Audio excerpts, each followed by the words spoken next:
Maayong udto gikan sa Solar News Channel Manila. Ako si Menchu Antibua Makapagal.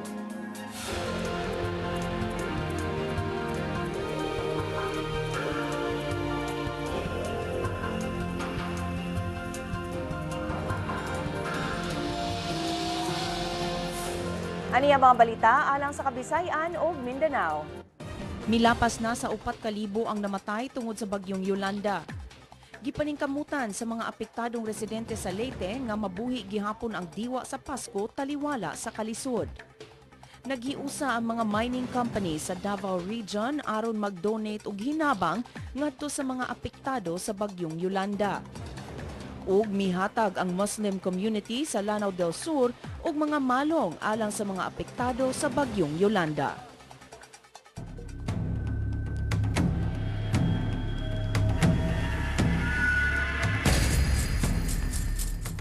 Gilusad sa syudad sa Bogo ang ilang Cash for Work, Food for Work program, pagtabang sa mga mulupyo nga makabarog ug balik human sa bagyo. Si June Tariman nanukad live sa Cebu City. June? Mencho, usa ang dakbayan sa Bogo sa amihan ng Sugbo nga grabing naapektuhan sa bagyong Yolanda sa miaging semana. Nagbilin ang bagyo og 3 ka patay, 243 nga nangangol og daghang kabalayan nga nangaguba. Aron madali ang recovery sa maong syudad o aron madali pagbalik og barog ang syudad sa Bogo, gilusad ni Bogo City Mayor Celestino Martinez Jr. ang rehabilitation program din dili na magsalig ang mga biktima sa bagyo sa hinabang. Mao kini ang Cash for Work, Food for Work program. Adunay duha ka bahin ang programa. Ang una mao ang pagpatrabaho sa usa ka gatos ka mulupyo sa matag usa sa 29 ka barangay sa syudad. Anha sila mismo silang barangay o komunidad mantrabaho sa mga kung ang mga beneficiaries pinagi sa paglimpyo sa palibot. Silduhan sulod sa usa ka semana ang mga mulupyo aron aduna sila magamit pagsugod pagbalik sa ilang naandang kinabuhi. Ang ikaduhang hugna sa programa mao ang pag-ayo mismo sa ilang tagsa-tagsa ka balay. Apan higay dili cash kundi pagkaon ang ibayad ngadto kanila. Bisan ng ilang balay ang ilang gitrabaho, bayran gihapon sila sa kagamhanan. Pilion ang mga beneficiaries sa ilang mga barangay officials base sa gilapdon sa kadaot nga natagamtaman sa mga biktima. Gipasabot ni Mayor Martinez nga timaan lang ang programa nga wa pasagdi sa lokal nga gagamhanan ang iyang mga mulupyo. Sa samang higayon, pagtudlo kini sa katawhan sa mayong paagi, pagbangon, inay pagsalig og hinabang. Buod sa programa nga kalikayan ang pagpakilimos sa kadalanan. Gilibot sa mga city officials ang syudad og nanawagan sa mga mulupyo sa dili pagpangayo og tabang gikan sa mga nanlabay sa National Highway. Daghang mga mulupyo, ilabi na mga bata, nangayo og pagkaon gikan sa mga motorista, ilabi na didto sa lungsod sa Tabugon ug sa pipila ka bahin sa Bogo City. Mihimo sab og credit facility ang Bogo City alang sa mga biktima sa bagyo. Mahimo makautang ang mga biktima hangtod sa 35,000 pesos. Bayaran kini sa mga beneficiaries sulod sa 20 ka tuig ug doon na pay grace period sa unang 2 ka tuig gikan silang pag-avail sa amortization talang sa 150 pesos ngadto sa 170 pesos matag bulan. Menso, dalaygon kayo ang gihimo sa dakbayan sa Bogo nining panahon nga nag-recover na ang mga mulupyo sa resulta sa bagyong Yolanda sa miaging semana. Menso? Alright, daghang salamat. June Tariman reporting live gikan Cebu City. Milapas na sa 4,000 ang ihap sa mga namatay tungod sa bagyong Yolanda. Gibutsyag sa National Disaster Risk Reduction and Management Council nga 4,011 na katawo ang namatay tungod sa bagyo. Samtang sobra 18,500 ang samdan ug sobra 1,600 ang missing. Matod sa NDRRMC, halos 650,000 ka mga balay ang nangaguba tungod sa bagyo. Mikabat na sa sobra 12.2 billion pesos ang danyo sa infrastructure ug agriculture tungod sa bagyo. Pagkakaroon nakadawat na og sobra 387 million pesos nga kantidad sa hinabang ang mga apektado sa bagyo. Gisaway sa mga netizens ang Department of Social Welfare and Development tungod sa giingong kalangan sa pag-apod-apod o pag-repack sa mga relief goods. Apan gipasabot ni DSWD Central Visayas Director Mercedita Habagat, inspeksyonon una ang relief goods gikan sa laing nasod aron masiguro nga kumpleto ang package ug aron masuta ang kondisyon niini. Mato ni Habagat, ila gihapon gipasalamatan ang donor sa relief goods bisag ilang giilisan ang orihinal nga packaging niini. Giapod-apod na sa DSWD ang kapin 331,000 relief packs alang sa Eastern Visayas. 44,000 food packs ang gipadala paingon sa Northern Cebu ug 237,000 ang gipadala ngadto sa Tacloban City. Mihangyo na sab si DSWD Central Visayas Assistant Regional Director Nemia Antipala nga di lang unta i-question ang ilang pagserbisyo. Gihimakak sa Bureau of Customs nga ilang gikolektahan og buhis ang mga foreign donations ngadto sa mga apektado sa bagyong Yolanda. Dugang detalye pinaagi ni Twini Malinaw. Twini?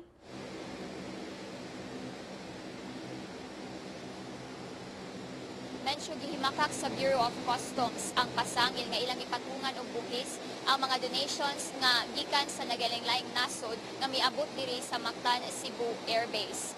Mato sa Operations Chief sa Bureau of Customs, Attorney Paul Alcazares, nga ilan ang pagpangolekta og buhis sa mga panahon nga adunay kalamidad. Ingon sigon sa lagda sa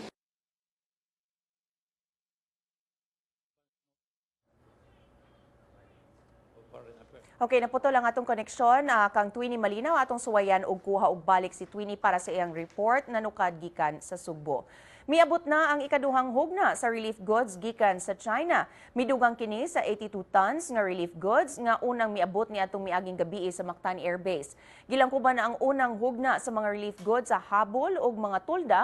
Gitunol dayon ni atong miaging gabi ang mga donasyon ngadto sa DSWD pinaagi sa mga opisyales sa Chinese Embassy.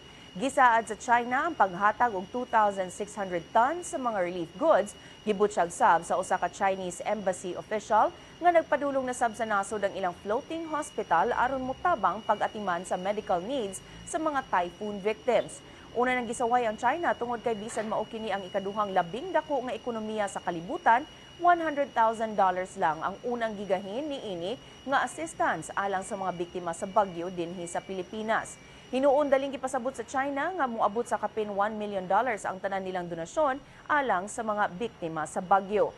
Nangabot sab kagahapon ang dugang mga relief goods gikan sa laing tulo ka nasod sama sa United Arab Emirates nga gisakay sa KLM Boeing 747 samtang halos kadungan niini pag-abot ang National Airways nga nagkarga sa relief goods gikan sa Russia ug ang British Airways cargo naghatod sa donasyon gikan sa Britanya.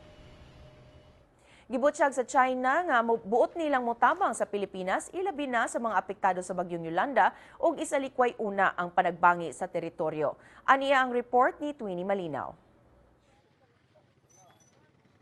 Bisan pa man sa issue sa panagbangi sa teritoryo, andam gihapon ang People's Republic of China sa pag-abag sa Pilipinas sa panahon sa kalamidad.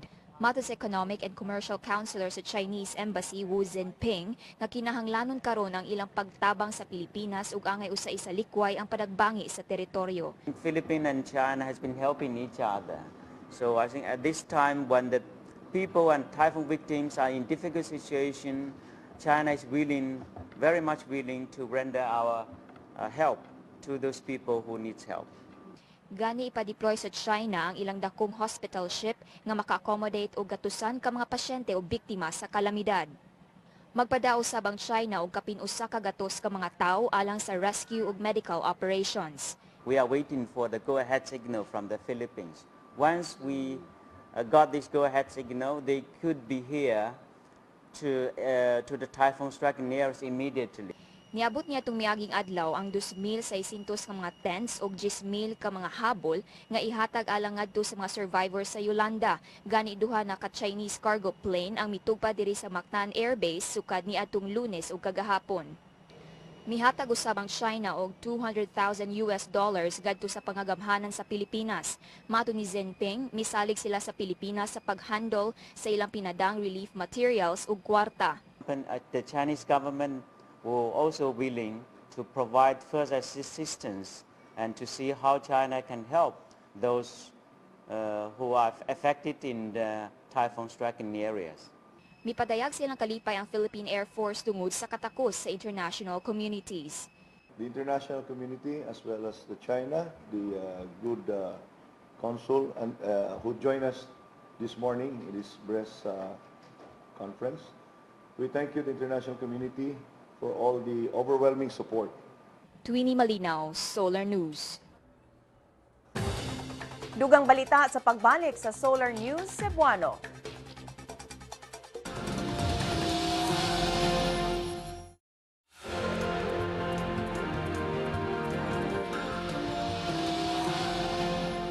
Dunay gipahigayong briefing ang Malacañang karong orasa atong paminawon. Other agencies, rescue units, volunteer groups, and foreign teams working on the ground.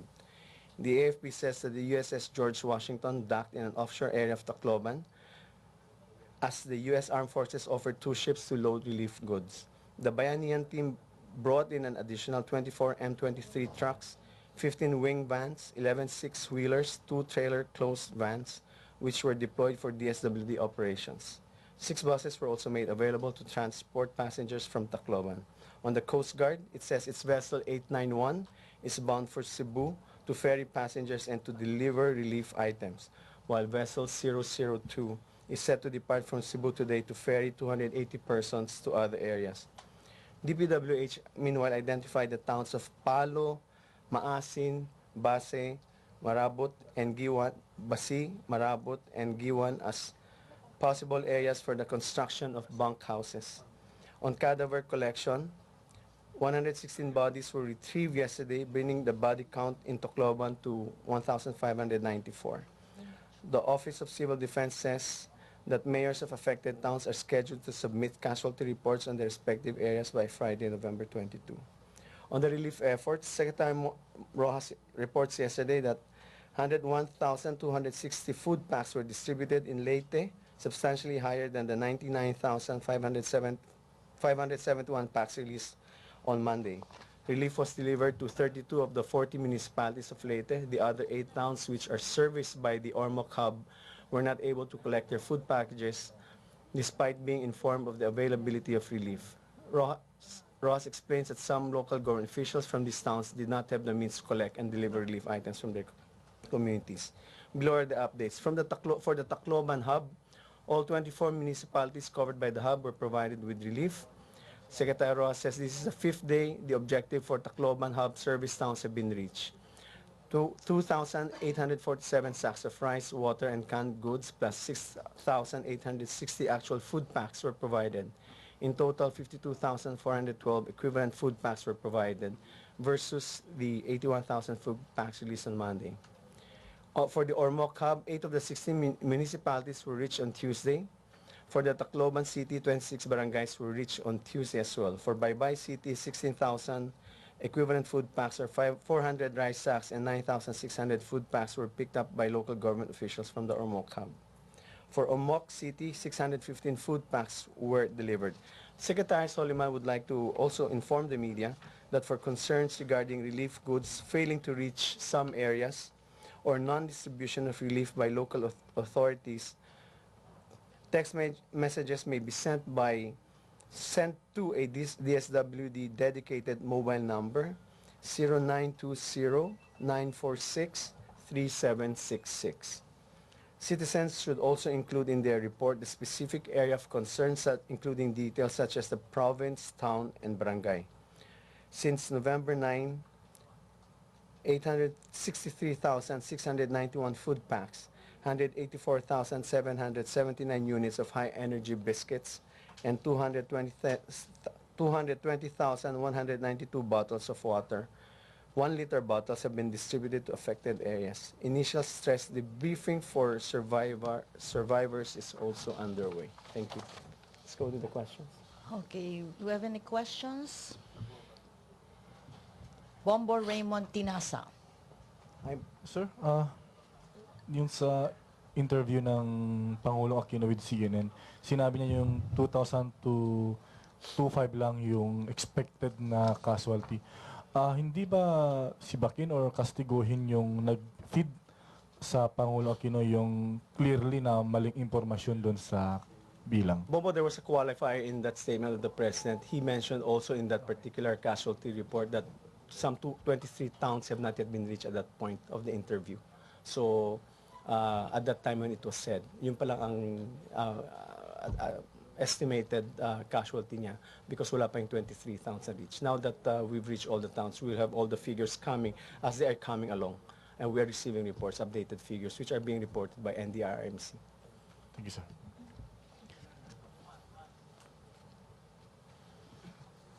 Okay, thank you very much. Salima? No more questions. Raise your hands, please. Salima Refran of GMA7. Sir, kamusta po yung pakiramdam po ngayon ng pamahalaan given yung nangyayari nga po na may mga iba't ibang balita tungkol dun sa repacking umano ng mga relief goods? I understand si Secretary Soliman medyo sumama na raw po yung loob. Siguro yung the visuals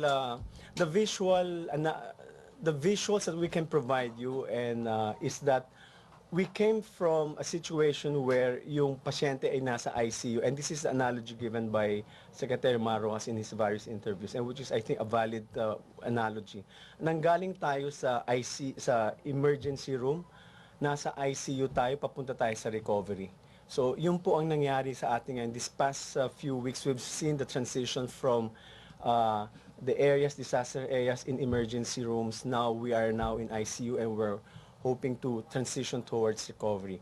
With respect to those concerns, I think DSWD has already identified and explained why some pack goods have to be repacked. Not so much that we want to repack them according to DSWD, but there are certain things we want to make sure. For instance, there were the DSWD person who was interviewed said that they had to check first also a number of items, a number of reasons why we have to look into the bottles kung may ibang botelya na nasira. So a number of goods coming from abroad, by the way, are not in food pack format eh. That's why we have to make sure that they'll be in a manner that is may nagtanong nga sa akin, bakit hindi lang tayo magbigay ng isang sako ng relief goods, as in isang sako na hindi lang good for 2 to 3 days, physically that would be impossible. That's the reason why, and based on the SWD experience, you have to do what is practicable for each family to carry. For instance, if the survivor is a mother, he won't be able to carry one sack of relief goods. That's why, based on the SWD experience, they have seen this, and this is the best. This is the practicable way of providing and packing those relief goods. Christian Esguerra of the Philippine Daily Inquirer. Hi, Christian. Sir, good afternoon. Sir, on another topic, was the palace surprised with the Supreme Court decision declaring as unconstitutional the PDAF? I wouldn't be able to say whether we are surprised or not. I can only say that we have not seen the copy of the decision yet, so we have so far not made any comment. We've asked the Office of the Solicitor General if they have received a copy. By today, they have not yet received a copy, so there's no way that we can comment. However, let me just say that insofar as the Malampaya Fund is concerned, the reasoning as stated in the papers, the Supreme Court has had a thorough disquisition on the BITAF and on the PSF as well as the Malampaya.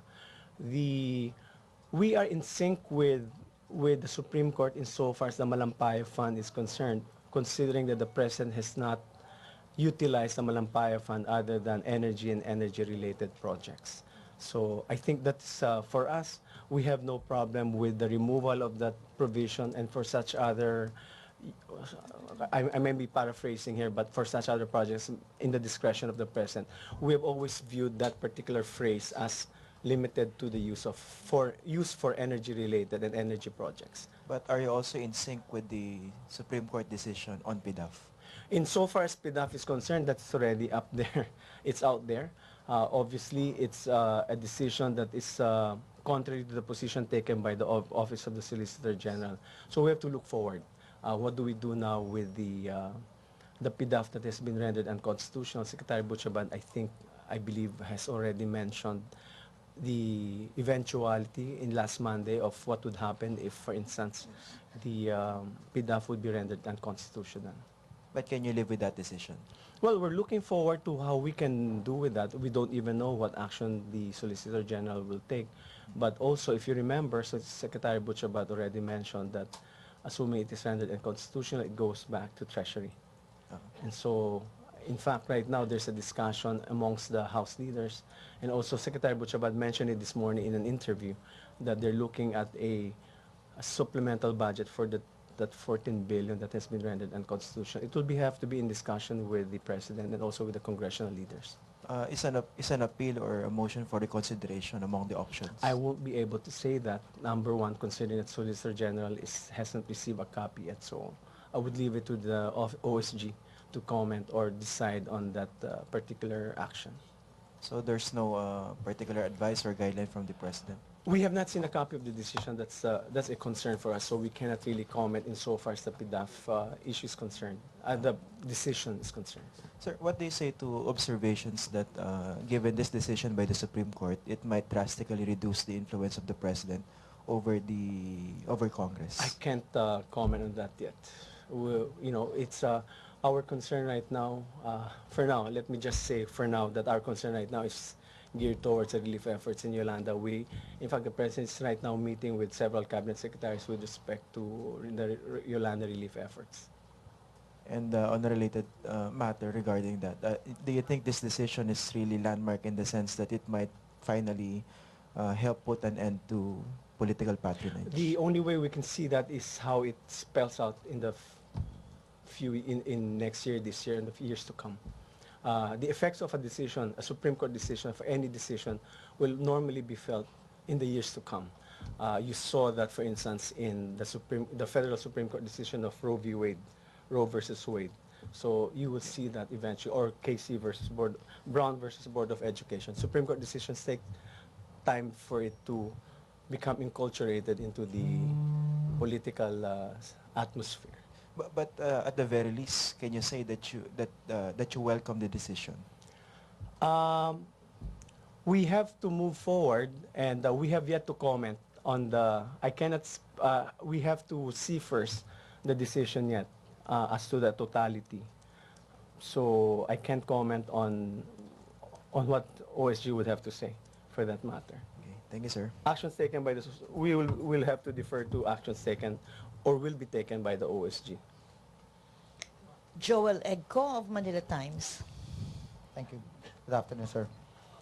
In the aftermath of the PDAF nga po, no, the scrapping of PDAF by the Supreme Court, there's an urgency na mag-release ang pondo for Yolanda victims, sir.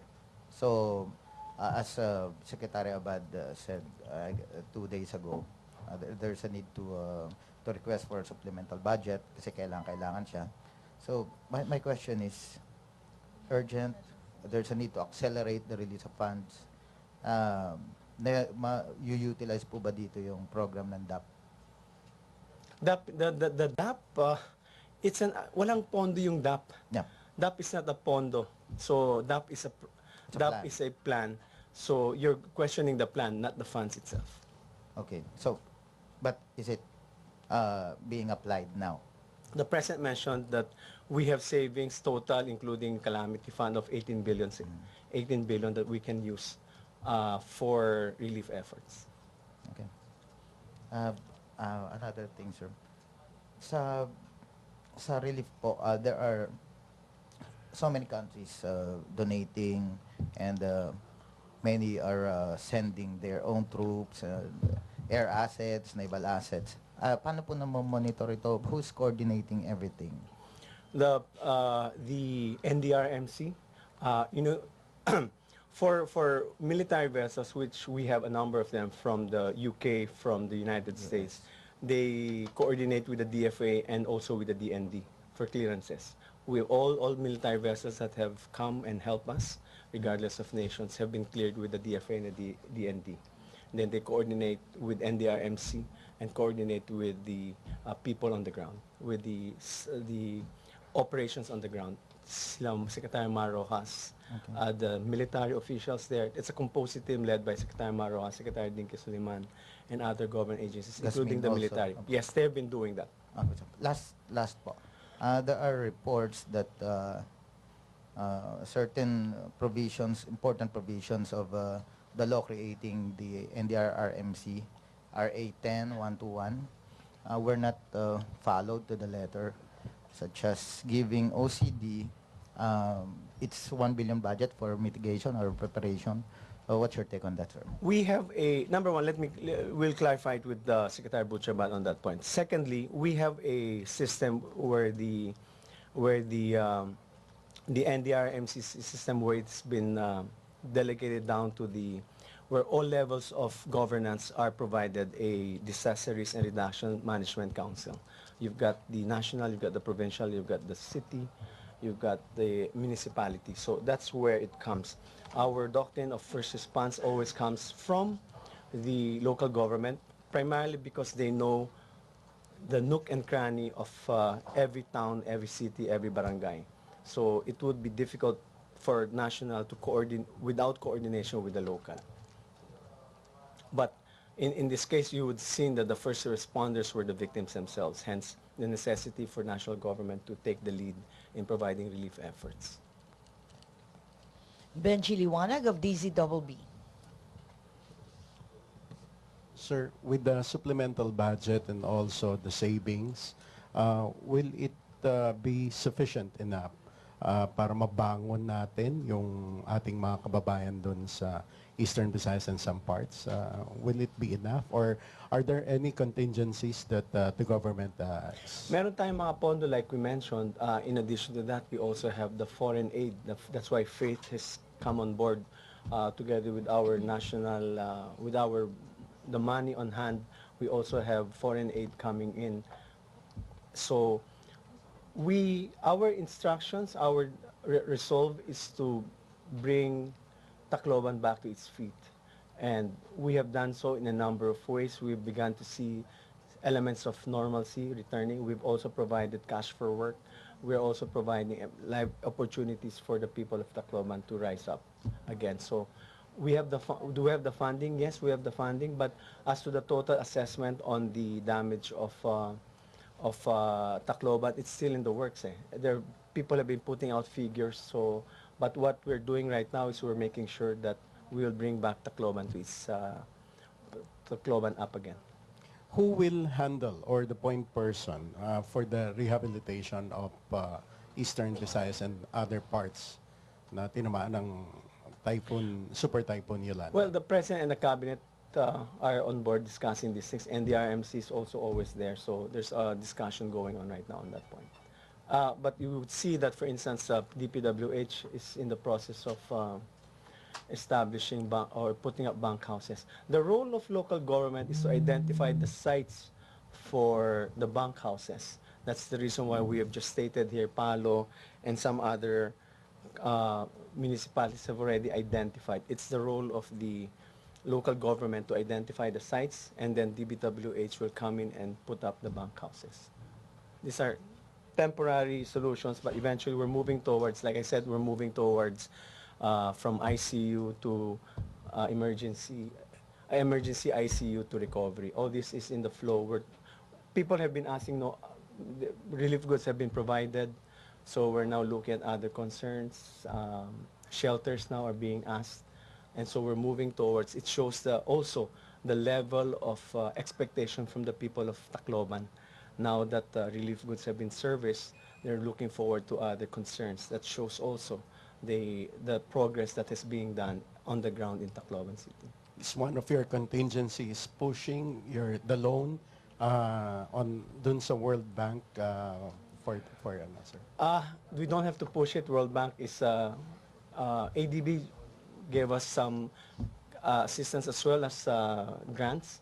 World Bank, I understand, if I'm not mistaken, is also prepared or has provided us or ready to provide us grants as well. Thank you very much. From a whisper from Celerina. Celerina? Sir, I don't know if this was already asked. Going back to PDAF, although you don't want to make any comment on that, but there were observations or there were some analysis by some experts na parang with this ruling, makakat na yung political patronage sa... I see. Christian also said it. It takes a Supreme Court decision takes time to inculturate itself into the to the climate of a country. I mentioned Roe versus Wade on abortion, Brown versus Board of Education on desegregation of education. It took some time also, but that remains to be seen. But do you agree with these experts na nagiging cause of political patronage nga tong PDAF? I'm not a political analyst, so I would leave the analysis to political experts. We'll see the effects. Again, Christian's point is, will we see the effects? That will depend on the, like I said, Supreme Court decisions take some time to take effect. But sir, how would it affect the president's hold dun sa Congress? We're seeing that. In 2014, for instance, you don't have to see the president's hold on Congress.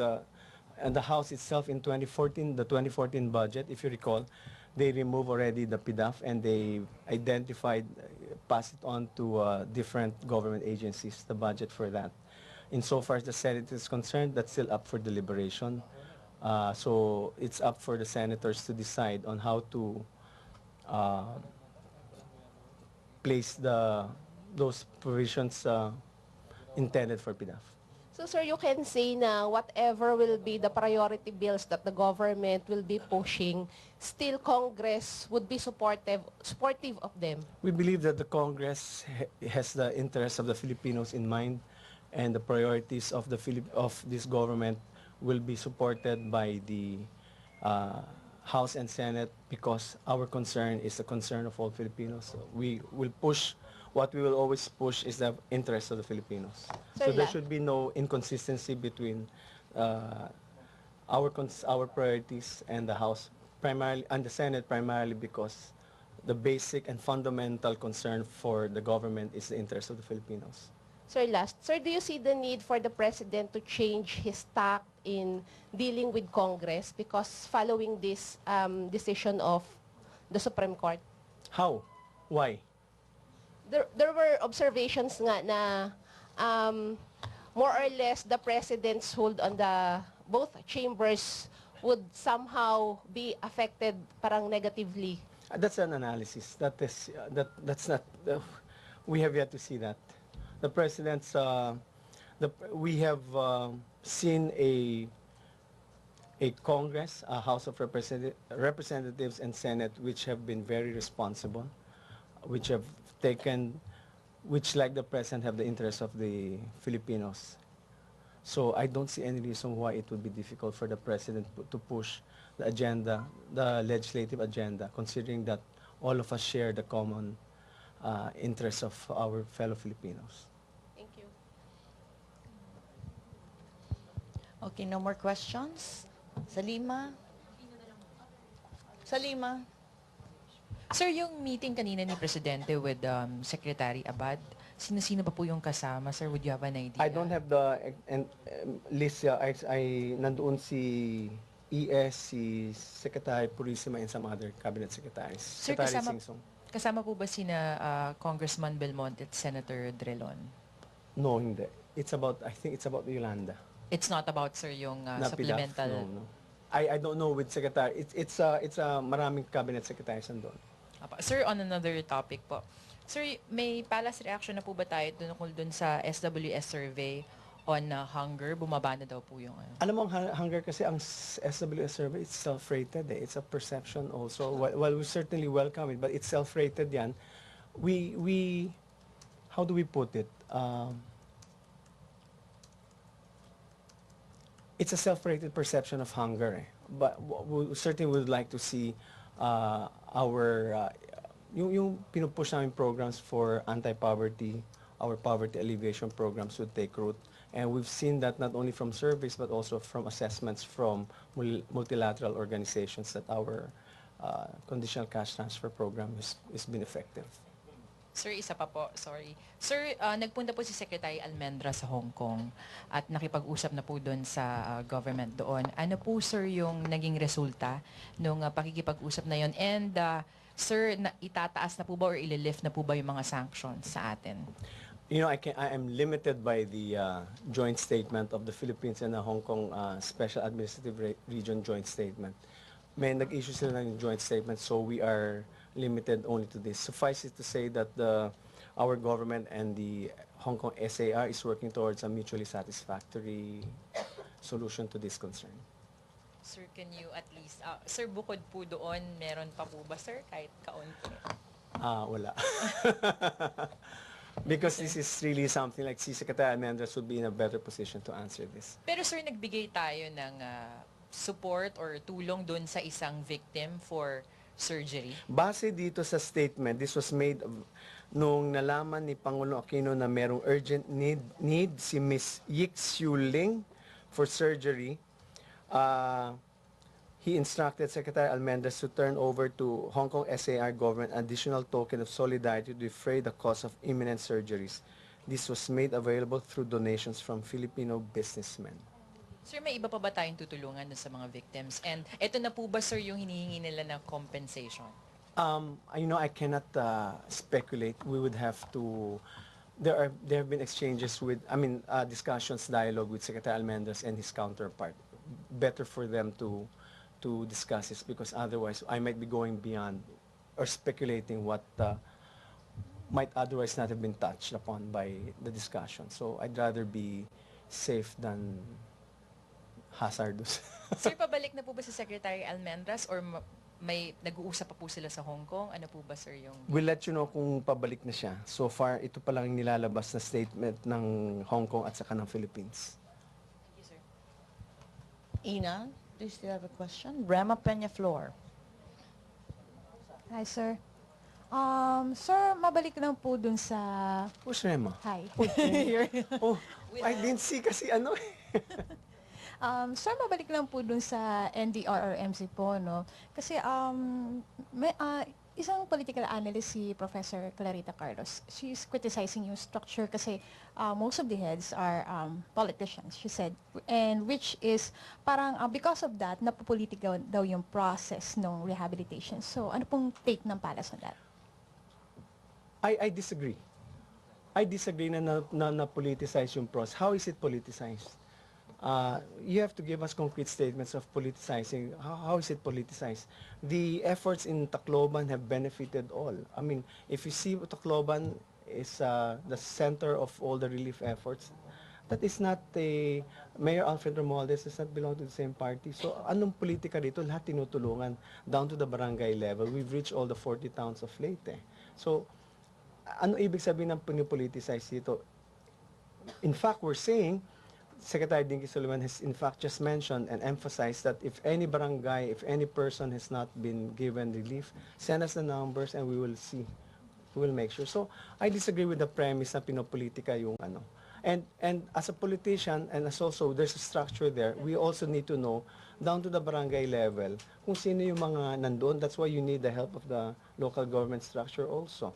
The foreign aid would come in kung hindi naman alam ni, for instance, si Marie, let's say, taga Malaysia. Wala naman siyang kilala na barangay natin. So saan siya dadan? He would have to coordinate with the government structure, which is NDRMC down to the local city and DRMC, di ba? Titingnan po yan, at makikipag-coordinate ang assistance nila with the local. That's important. Now that national government is taking the lead here, the Malaysian would have to coordinate with the national government, and it goes down to the level on the people on the ground. So I disagree with the premise that it is being politicized. In fact, the President has met with Mayor Alfred Romualdez several times. I think one point is she mentioned is, kumbaga dahil mabagal, the operations and all that. Pero parang another thing na she mentioned na parang suggestion niya is to put yung mga experts daw instead na government leaders on NDRMC. May mga well, that can be, well, if this is NDRMC is a law. So it might be if they would like to, Professor Carlos would like to raise it up with the legislators. She can suggest that to the legislators, but yung point lang na mabagal yung pagpasok. Remember, it was rendered impossible. We have to clear up so many. We have to first restore communications to know what's going on. Then we have to clear the roads to make sure relief goods are in. And that's why from emergency, nasa ICU tayo yun. Things have been moving. So we're there, we're going there right now. But marami ho tayong mga, well, again, like if Professor Carlos would like to recommend it, NDRMC is a law. The MDRMC Act is a law. If he wants it amended, then it's up to them to look at it. But just to be clear lang, when it comes to tragedy, there should be no politics. And we have exercised that policy. Thank you po, sir. Follow-up, Bombo Raymond. Sir, Administrator Texon Lim confirmed that Yesterday, bago umalis ang Pangulo, nag-apologize personally si Mayor Alfred Romualdez kay Pangulong Aquino. And there were parang exchanges of good words. So, can you expect now parang smoother flow yung and cooperation para sa relief? Kasi sinasabi niya na parang at least buried na daw yung differences ng dalawa nung nagkausap silang dalawa kahapon. Um, Maganda yung nangyari, magandang development, and we certainly welcome what developments transpired between the meeting between the President and Mayor Alfred Romualdez. But the people on the ground have been working hard. Mar Dinky, before Volts left, came back to Manila. They were there before the storm. They're still there. Mars and Dinky are still there. The military's been there since day one as well, day zero, in fact. So we continue with our efforts. The relief has not been stymied because of whatever the differences there were. It is just that there were logistical requirements that we have to hurdle. Roads have to be cleared. Now that we've squared that away, things are moving because the logistical concerns, the road concerns have been fixed. So we can expect more relief goods coming in because naayos na po lahat ng mga problema, bottlenecks, port air sa Matnog. Those are concerns that we have already resolved. So we expect relief goods coming in. And how do you view yung parang act na yun ng alkalde? I mean, how do you see that? Well, I wouldn't be, well, how do we put it? It's difficult to put a context to that. Suffice it to say that it happened and that we welcome the gesture from Mayor Alfred Romualdez. Yeah. Thank you, sir. No more questions? No more? Okay, Vange Fernandez. Sir. Yes, Vance. Yes. Long time no see, sir. Monday, you weren't here. It was Butch. We launched Faith website. I see. Sir. I know you miss me like a polar bear. Oh. You're watching, eh? Sir, bakit umuwi ng maaga si Presidente? Dahil ba sa desisyon ng Supreme Court sa PDAP? Hindi po totoo yun. Nasabi po ni Pangulo Aquino that malaki na improvement dito. So he has, that like what we said, he has expressed confidence in the work that the composite team on the ground has done. Things have turned out better than he expected. That's why tuloy-tuloy na yung pagpasok ng relief goods. So that's why he said, I'm confident of the team here. Secretary Mar Rojas, Secretary Dinky Soliman, sila Ricky, sila ang ating military, ang ating mga Coast Guard. Tapos yung mga concerns na dating na hindi pumapasok ang goods, kitang-kita na po natin lahat. And we also see the normalcy in terms of the start of commercial operations in some parts of Tacloban. So gumaganda na yung takbo, and so the President felt very confident that that the Tacloban is in good hands. And also the disaster areas where he visited are in good hands. The areas where the calamity struck, the towns, municipalities are in good hands. So okay, sir. There's no correlation between the decision of the Supreme Court and his coming home. Oh, sir. Sang-ayon ba kayo na magiging lame duck president na umano si President dahil wala na ang PDAP? Hindi po hindi po 1:1 correspondence po yung ganong klaseng reasoning. 1:1. It's non-sequitur. Okay. Inaprubahan ba ng Pangulo ang panukala ni Secretary Abad na magkaroon ng supplemental budget? Ano? Sir, you're not listening. Kung the President is formed?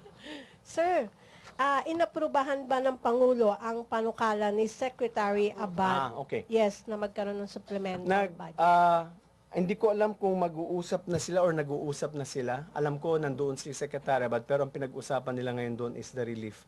Maybe they'll be discussing it, but certainly if you want, the only way to use the the funds that have been rendered unconstitutional is by way of supplemental budget. I had a discussion with Secretary Butchabat this morning because sinabi ng Korte Suprema, unconstitutional yung pondo ng PDAF, so babalik yan sa National Treasury. So how do you use that? You have to use it only by way of supplemental budget. So yan po ay yung ba isang option natin, pag-uusapan po yan ni Secretary Butchabat with the President. Pero how about, sir, yung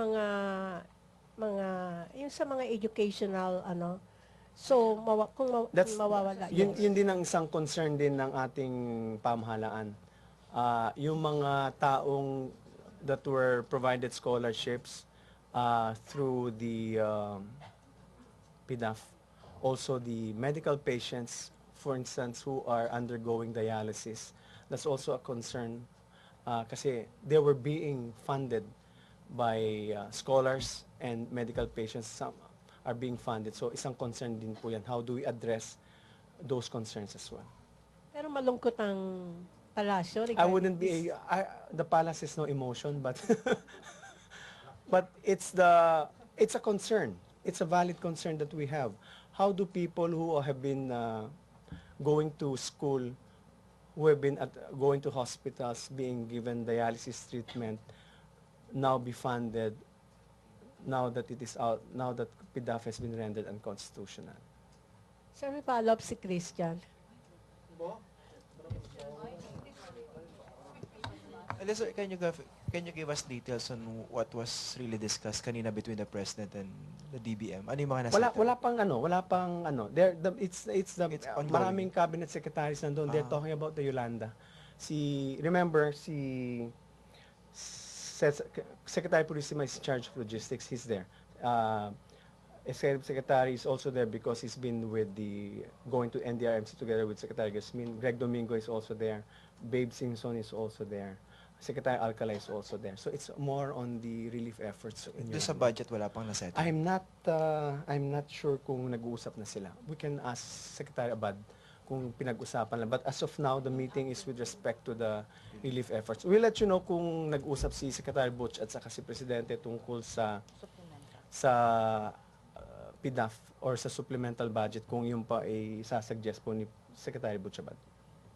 Okay, sir. Kay Yolanda naman tayo. Makikiusap ba ang gobyerno sa mga foreign countries na tagalan nila ang pagtulong sa mga Yolanda victims? Meron na pong, ito po ay kusa po ng ating mga foreign friends. They see the need, they assess. We will leave it with them. Far from us to demand from them. Yung mga yan, sanay na po yan magtulong sa mga bansang naapektuhan ng kalamidad. Plus the fact that sila rin po, marami sa kanila nagbigay na rin ng tulong or pledges of assistance sa atin. Sir, how true po na galing kay DILG Marvo has ang mga maling report sa sitwasyon ng relief operation sa Tacloban habang naroroon si Presidente? I have no information with respect to that. Bye. Thank you. Thank you, Vanch. Thank you. Thank you, Maraming Secretary salamat. Edwin Lacerda. Thank you. Sir, update na lang. Mao kadto ang briefing sa Malacañang, gibutyag ni Presidential Spokesperson Edwin Lacerda nga miabot na ang mga dugang teams nga mohatag og hinabang alang sa mga apektado sa bagyong Yolanda. Matod ni Lacerda, giilan na sa Department of Public Works and Highways ang mga lugar sa Palo, Maasin, Basay, Marabot ug Giwan nga katukuran og mga bunk houses. Gihimakak ni Lacerda nga dunay politika sa pag-apod-apod og relief goods. Kini human gibutyag ni Tacloban City Mayor Alfred Romualdez nga dunay mga lugar nga wala nahatagan og relief goods tungod kay dili kaalyado sa administrasyon ang opisyales sa maong mga lugar. Hinuon, nagkasinabtanay na si Presidente Aquino ug Mayor Romualdez, gipaabot nga mas mapadali na ang paghatag og relief goods sa mga apektado sa bagyo. Giisgutan sab ang pagdeklara nga unconstitutional sa Priority Development Assistance Fund. Mato ni Lacerda, maayo lang nga uyon ang Senado ug Kongreso sa desisyon sa Korte Suprema tungod kay alang sa mga Pilipino ang tumong sa pagtangtang sa PDAF. Gihimakak sa Bureau of Customs nga ilang gikolektahan og buhis ang mga foreign donations ngadto sa mga apektado sa bagyong Yolanda. Dugang detalye pinaagi ni Twini Malinaw. Twini?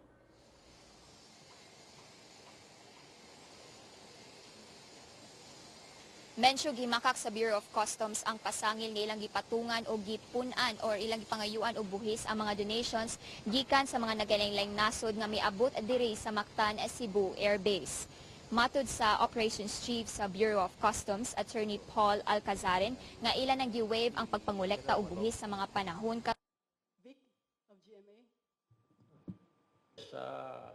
Of course, before coming in, we are requesting them that we would give in an advice. Salamat Twini Malinaw reporting gikan sa Sugbo. Kung bot ninyo matanaw pag-usab ang episode karon sa Solar News Cebuano, i-like ang among Facebook page, ang Solar News Cebuano. Bisitahi sa ang among website www.solarnews.ph. Ug alang sa inyong mga sugyot ug komentaryo, mahimo sab ninyo kining i-email sa solarnewscebuano@solartv.ph. Ug mao kadto ang Solar News Cebuano hangtod ug mapuhon. Ako si Menchu Antigua Makapagal. Sa di pa ta mahuman ani ang usa ka awit alang sa pakighiusa sa katawhan taliwala sa trahedya. Atong paminawon.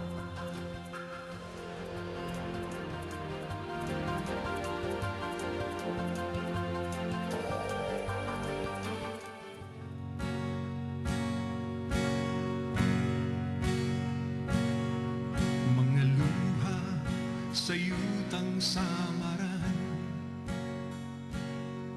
nahiagom sa pagbangla sa pulan, ug sa hampak sa hangin nga bangis. Mga minahal ko, hain na kamo, dili na mamalik ang tanan. Pag binasulay angay nga likayan, huktan ang kaligon sa dughan, ug lantaw sa unahan, kay may paglaong